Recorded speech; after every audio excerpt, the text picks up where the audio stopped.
Bonjour à tous et bienvenue sur la 4e étape du Tour de France virtuel. Les pelotons femmes et hommes restent sur les routes de France pour ce nouveau rendez-vous.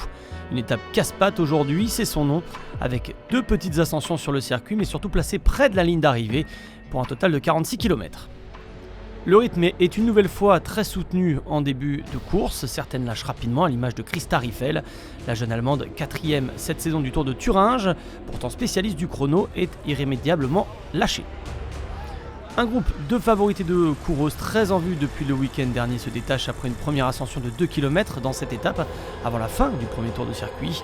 On retrouve Josh Loden et son maillot à pois, mais aussi Sarah Gigante, l'Australienne, et de cette même équipe Tibco Silicon Valley Bank, la galloise porteuse du maillot jaune Léa Dixon. On peut également apercevoir Chloé Digert ou encore April Tacey. Au sommet, Loden en profite pour asseoir sa domination et celle de son équipe Drops sur le maillot à pois. Dans la plaine, quelques filles reviennent dans ce groupe de tête qui compte désormais une quinzaine d'unités. Joss Loden, on la retrouve sur le pont du Gard dans le 2e tour de circuit. Elle franchit une nouvelle fois la ligne en tête et accroche le maillot à pois sur ses épaules. Il reste alors 10 km à parcourir. Loden va refaire l'effort dans la dernière ascension en utilisant son bonus, la rendant plus légère pour empocher le maximum de points pour le classement de la montagne, le tout à 3 km de la ligne. Drops possède 18 points d'avance au classement de la montagne à l'issue de cette étape. Et on retrouve un groupe de 11 filles à l'avant dans le final à 1,5 km de l'arrivée. À 300 mètres de la ligne, Léa Dixon lance le sprint avec son maillot jaune. Elle semble puissante et utilise son bonus aérodynamique. Mais à quelques mètres de la ligne, on retrouve April Tacey qui vient s'adjuger une 2e étape dans ce Tour de France virtuel. La jeune Britannique de l'équipe Drops a seulement 19 ans et la révélation de ce Tour de France virtuel. Elle devance Anna Henderson de Sunweb et Lauren Stephens de Tibco Silicon Valley Bank. Léa Dixon, de la même équipe avec le maillot jaune, prend la 4e place. Pas de souci donc pour l'équipe Tibco Silicon Valley Bank qui conserve le maillot jaune pour 58 points devant l'équipe Drops. C'est vraiment génial comme sensation de remporter l'étape. C'était encore une étape très dure. Sur la dernière ascension, j'étais un peu lâché, mais je me suis accroché avec la descente, je suis revenu et j'ai gagné. Ah, j'y crois pas. La course homme à présent avec une équipe particulièrement suivie sur cette étape, c'est l'équipe NTT avec 3 maillots distinctifs.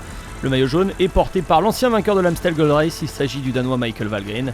Michael Gogel est en vert et Michael Carvel avec le maillot blanc. L'équipe qui défend le maillot à pois, c'est l'équipe Stryle Startup Nation. Et le moins qu'on puisse dire, c'est que la tactique fonctionne parfaitement. Dans la 2e ascension de l'étape, Daniel Turek, le Tchèque, prend quelques longueurs d'avance sur le groupe des favoris et passe seul en tête au sommet avec 4 secondes d'avance. Le plus dur est fait, il rentre rapidement dans le rang quelques kilomètres plus loin. Ils sont 18 en tête à l'issue du premier tour de circuit, à 22 km de l'arrivée, moment choisi par l'Irlandais Ryan Mullen de la Trek Segafredo pour sortir de ce groupe. Il prend rapidement plus de 10 secondes d'avance, un écart que l'on voit pour la première fois sur ce tour virtuel, et le fuyard est repris à un peu plus de 16 km de l'arrivée. Dans le groupe de tête qui aborde la dernière ascension, on retrouve Lawson Craddock d'Education First, mais aussi Brian Coquard de BNB Vital Concept, ou encore Ben Gastower d'AG2R La Mondiale, et le maillot jaune Michael Valgren, qui va passer en tête au classement de la montagne à un peu plus de 3 km de la fin. Et un groupe de 8 se détache dans cette ascension, avec 3 maillots distinctifs en son sein.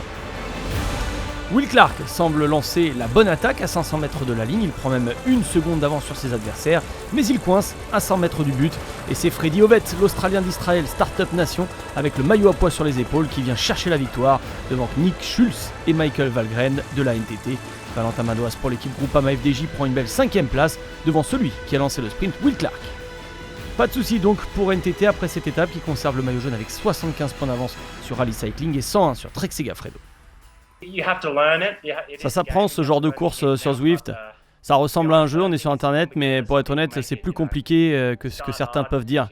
Là, le début de la course était dur, on a roulé à fond, la fin était dure aussi.